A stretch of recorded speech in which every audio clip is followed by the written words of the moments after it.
رب اشرح لي صدري ويسر لي أمري واحلل عقدة من لساني يفقه قولي رب اشرح لي صدري ويسر لي أمري.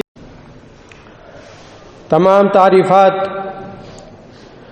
اس اللہ رب العزت کے لیے ہیں جس نے اس کائنات کو بنایا اور اس کائنات کے اندر تمام قسم کے چرند پرند حیوانات نباتات اور ہر قسم کی مخلوقات کو پیدا کیے اور ہر ایک کی روزی روٹی رزق کا انتظام کیا اور ہر ایک کے ٹھکانے اور اس کے مسکن کو وہ اچھی طرح جانتا ہے.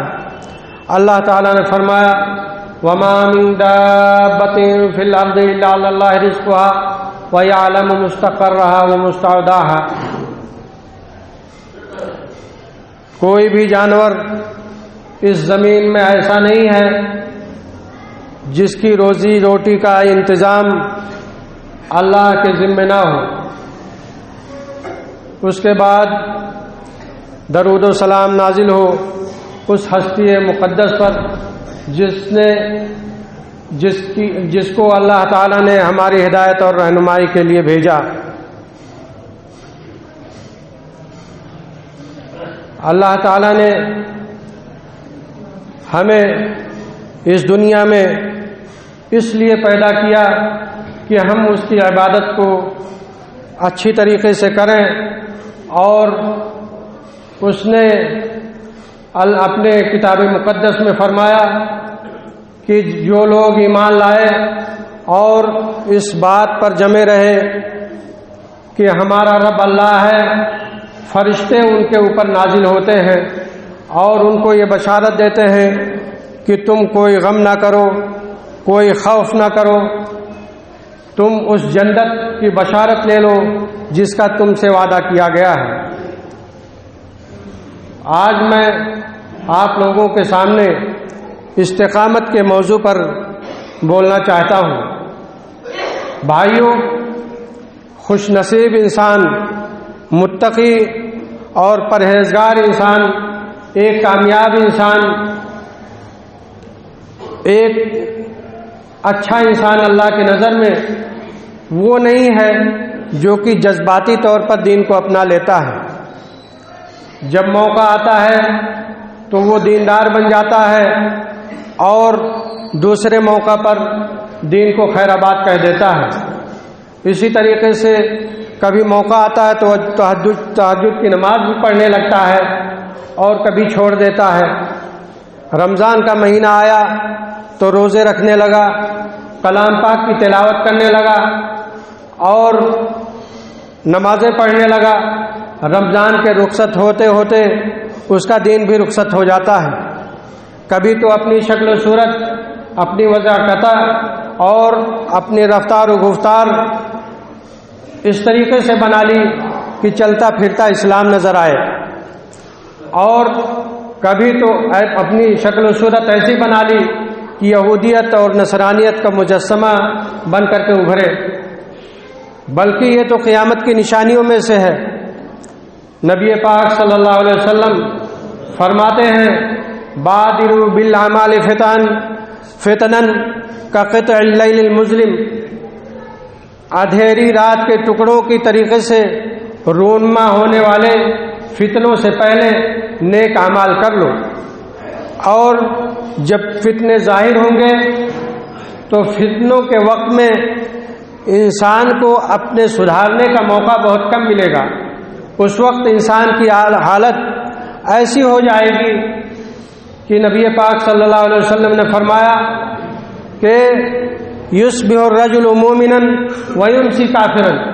فتنوں کے زمانے میں انسان صبح کرے گا تو ایمان کی حالت میں کرے گا اور شام ہوتے ہوتے کافر ہو جائے گا. استقامت اس چیز کا نام ہے کہ دین کو مکمل طور سے اپنائے اور اپنی آخری سانس تک استقامت کے ساتھ اس پر جمع رہے, کتاب و سنت کے مطابق اپنے زندگی کے آخری لمحے تک اس پر ڈٹا رہے۔ نبی پاک صلی اللہ علیہ وسلم سے ایک صحابی سوال کرتے ہیں، عبداللہ ثقفی رضی اللہ تعالیٰ عنہ، آپ کہتے ہیں کہ اے اللہ کے نبی، آپ ہمیں ایسی چیز بتلا دیجئے کہ آپ سے پوچھنے کے بعد ہمیں کسی سے استفسار کی ضرورت نہ پڑے۔ تو آپ صلی اللہ علیہ وسلم نے ایک جامع اور معنی لفظ ارشاد فرمایا اور فرمایا قل آمنت باللہ ثم استقم، تم یہ کہہ دو کہ میں اللہ پر ایمان لایا، پھر اسی پر ڈٹے رہو، اسی پر جم جاؤ۔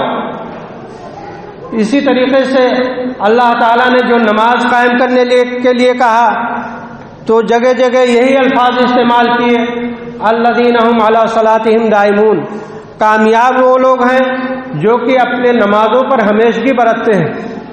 کہیں کہہ دیا کہ الذین هم علی صلاتہم یحافظون، وہ لوگ ہیں جو کہ اپنے نمازوں کی حفاظت کرتے ہیں۔ ایسا نہیں کہ کبھی نماز پڑھا اور کبھی چھوڑ دیا، کبھی دیر سے پڑھا، کبھی جلدی پڑھ لیا، کبھی پڑھا ہی نہیں، بلکہ ایسے نمازیوں کے لیے تو اللہ تعالیٰ نے ویل کا لفظ استعمال کیا ہے، فویل للمصلین الذین هم عن صلاتہم ساہون۔ ایسے نمازیوں کے لیے ویل ہے، تباہی ہے، بربادی ہے، الذین هم عن صلاتہم ساہون، جو کہ اپنی نمازوں سے بھولے ہوئے ہیں، الذین هم یراؤون، جو دکھاوا کرتے ہیں، ریاکاری کرتے ہیں، جب کسی نے دیکھ لیا تو نماز پڑھ لیے، نہیں دیکھا تو نماز سے غافل ہو گئے۔ تو استقامت اس چیز کا نام ہے کہ انسان دین پر قائم رہے اور اپنے آخری زندگی کے آخری لمحات تک دین پر قائم رہے۔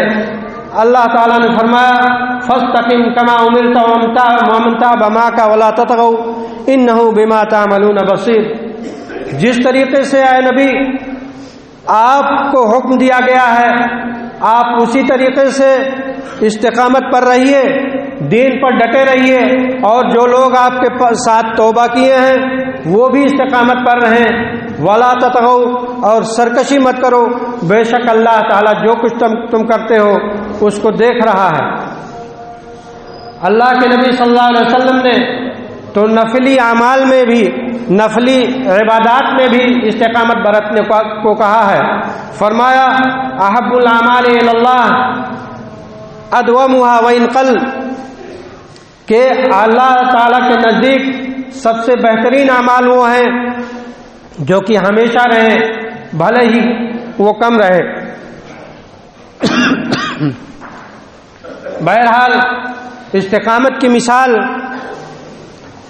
دنیا کے جب سے قائم ہوئی تب سے لے کر آج تک دیکھا جائے تو بے شمار استقامت کی مثالیں ہمارے سامنے نظر آتی ہیں۔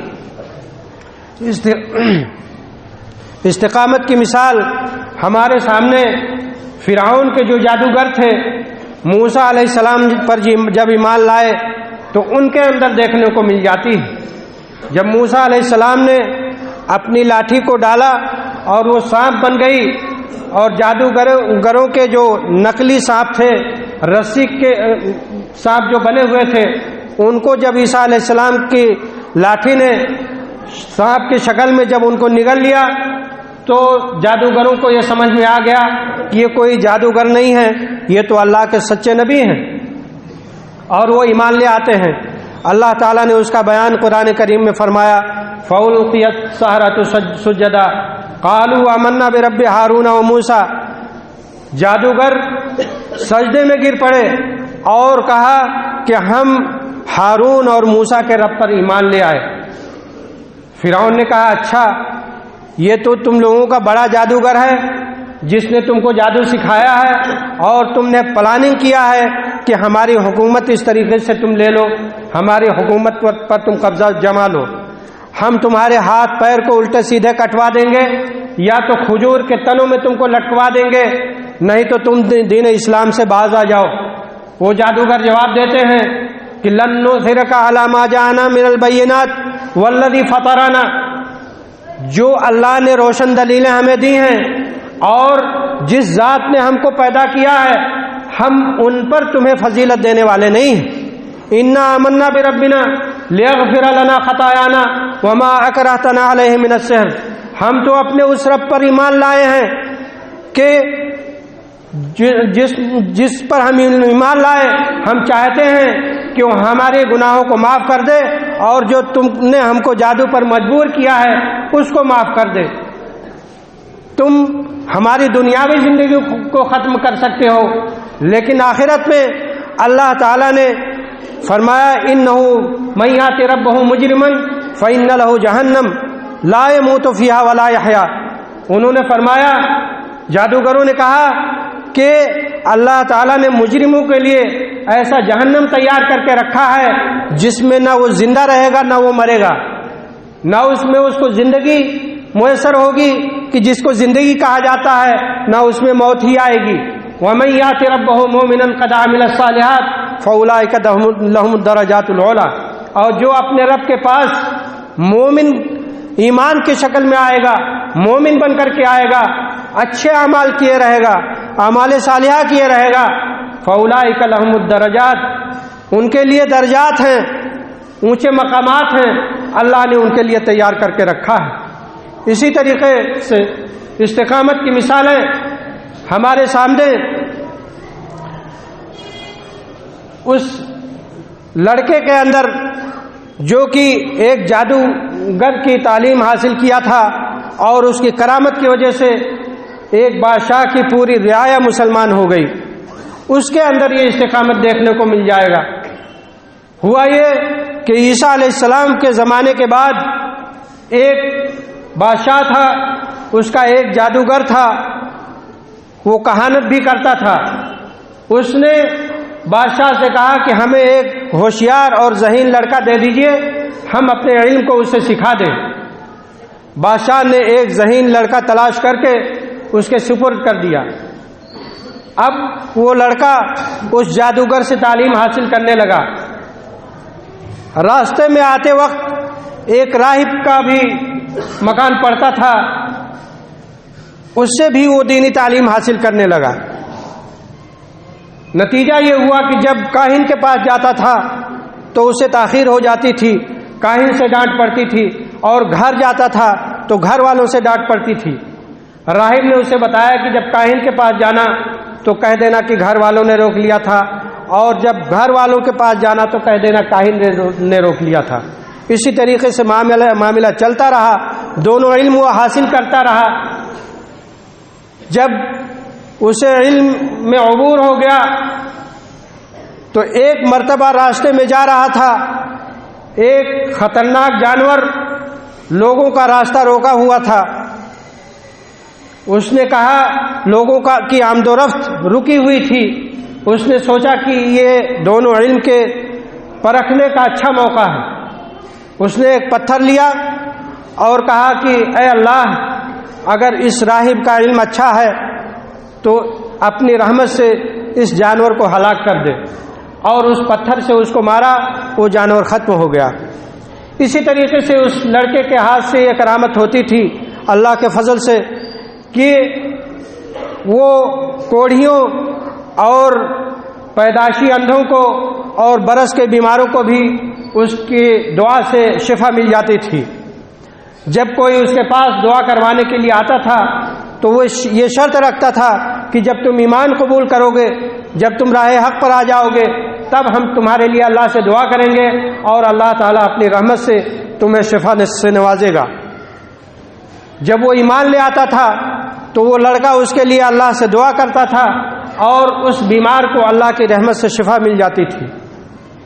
اس سے ایک مسئلہ معلوم ہوتا ہے کہ اگر کوئی بدعقیدہ انسان، کوئی گمراہ انسان اگر کسی نیک انسان کے پاس آتا ہے دعا کروانے کے لیے تو اس سے یہ شرط رکھی جا سکتی ہے کہ تم حق بات اگر تسلیم کرو گے، حق بات قبول کرو گے، اللہ پر ایمان لاؤ گے، صحیح راستہ اپناؤ گے، تب ہم تمہارے لیے دعا کریں گے. یہ سبق ہم کو اس واقعہ سے ملتا ہے. بہرحال جب بادشاہ کے پاس یہ خبر پہنچی کہ کہ لڑکے کے ذریعے سب کو شفا مل جاتی ہے اور جانور کے ہلاک ہونے کی خبر ملی، تو بادشاہ نے لڑکے کو بلایا اور کہا اب تو تم اپنے علم میں ماہر ہو گئے ہو۔ اس نے کہا میرا اس میں کوئی کمال نہیں ہے، یہ اس اللہ کا کمال ہے کہ جس نے ساری دنیا کو پیدا کیا۔ میں دعا کرتا ہوں اللہ اپنی رحمت سے شفا دے دیتا ہے۔ بادشاہ کو بہت غصہ آیا، اس نے کہا کہ یہ میرے سوا کسی اور کو رب مانتا ہے۔ اس کو سمجھایا، لیکن ایمان جب راسخ ہوتا ہے تو ایمان جب مومن کے دل میں سرایت کر جاتا ہے تو مومن اپنی جان کو اللہ کے راستے میں بھلے قربان کر دے لیکن راہ حق سے واپس نہیں ہوتا۔ اس نے بادشاہ نے اپنے فوجیوں کو کہا اس لڑکے کو لے جا کر کے پہاڑ کے اوپر سے اس کو گرا دو۔ فوجی لے جاتے ہیں پہاڑ کے اوپر، لڑکا اللہ تعالیٰ سے دعا کرتا ہے، پہاڑ میں زلزلہ آتا ہے اور پہاڑ ہلتا ہے، سارے فوجی گر جاتے ہیں، ہلاک ہو جاتے ہیں، یہ لڑکا واپس چلا آتا ہے۔ اس کے بعد بادشاہ حکم دیتا ہے کہ اسے لے جا کر کے کشتی میں بٹھا کر دریا میں اس کو ڈبو دو۔ وہ لوگ کشتی میں بٹھاتے ہیں اور بیچ دریا میں لے جاتے ہیں۔ جب کشتی بیچ دریا میں پہنچتی ہے تو یہ لڑکا اللہ تعالیٰ سے دعا کرتا ہے، کشتی ڈوب جاتی ہے، سارے فوجی ہلاک ہو جاتے ہیں اور یہ لڑکا بچ کر کے واپس چلا آتا ہے۔ یہ بادشاہ حیران رہتا ہے، پوچھتا ہے کہ یہ لڑکے تم ہی بتاؤ کہ تمہارے ہلاک کرنے کی تدبیر کیا ہے۔ یہ لڑکا جواب دیتا ہے کہ تم تیر اٹھاؤ اور کہو کہ بسم رب ھذا الغلام، اس بچے کے، اس لڑکے کے رب کے نام سے، اور تم تیر چلاؤ میں ختم ہو جاؤں گا۔ بادشاہ نے ایسا ہی کیا اور کہا بسم رب ھذا الغلام، اس لڑکے کے رب کے نام سے، اور لڑکا ختم ہو گیا۔ یہ دیکھنا تھا کہ جو اس بادشاہ کی رعایا تھی اس نے اسلام قبول کر لیا۔ بادشاہ نے کہا اچھا اگر تم اسلام کو نہیں چھوڑو گے، ایمان کا راستہ نہیں چھوڑو گے تو ہم تم کو آگ میں جلا دیں گے۔ اور اسی کا بیان اللہ تعالیٰ نے سورہ بروج میں کیا ہے، فرمایا قتل اصحاب الاخدود النار ذات الوقود اذ هم علیہا قعود وهم علی ما یفعلون بالمؤمنین شہود۔ اللہ تعالیٰ نے فرمایا قتل اصحاب الاخدود، کھائی والے، کھندق والے یہ تباہ ہو جائیں، برباد ہو جائیں، ان کے اوپر اللہ کی لعنت ہو۔ النار ذات الوقود، یہ ایندھن والی آگ کو دہکانے والے تھے۔ اذ هم علیہا قعود، جب یہ لوگ اس آگ کے کنارے آس پاس میں بیٹھے تھے، وَهُمْ عَلَى مَا يَفْعَلُونَ بِالْمُؤْمِنِينَ شُهُودٌ، اور یہ مومنوں کے ساتھ جو کچھ کر رہے تھے یہ اپنی آنکھوں کے سامنے دیکھ رہے تھے۔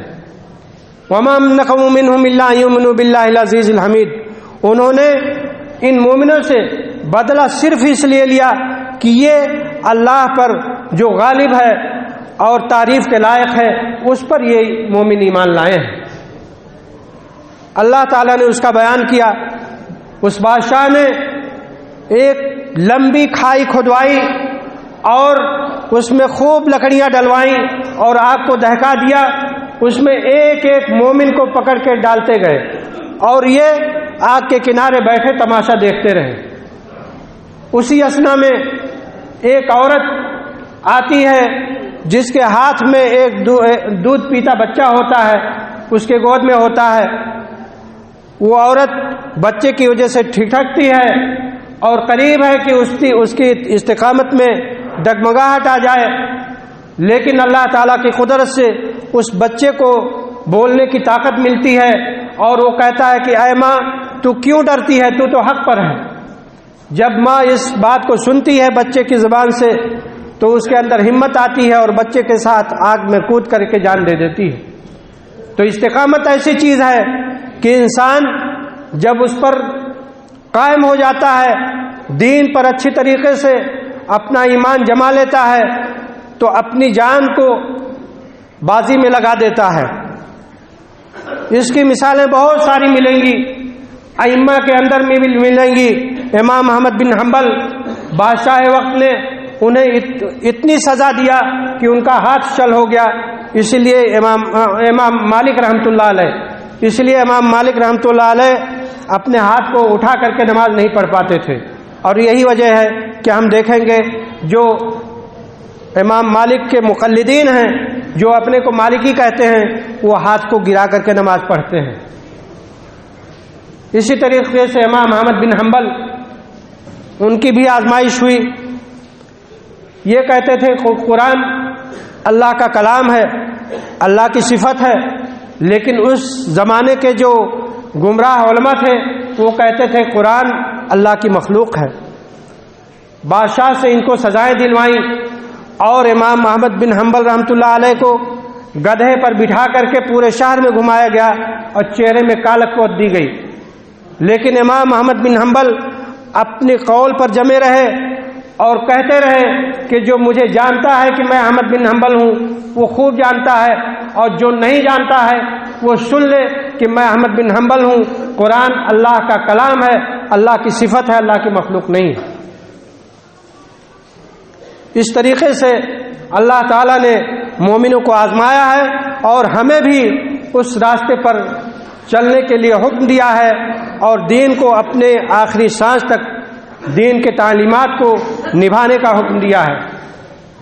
اللہ تعالیٰ ہمیں اس راستے پر گامزن رکھے اور صحیح قرآن و سنت کی تعلیمات پر ہمیں چلنے کی توفیق دے۔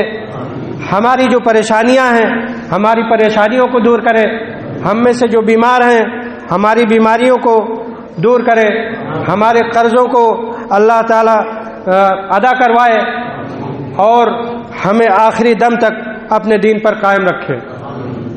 بارک اللہ لنا ولکم فی القرآن العظیم ونفعنی وإیاکم بالآیات والذکر الحکیم، انہ تعالی جواد کریم ملک رؤوف رحیم۔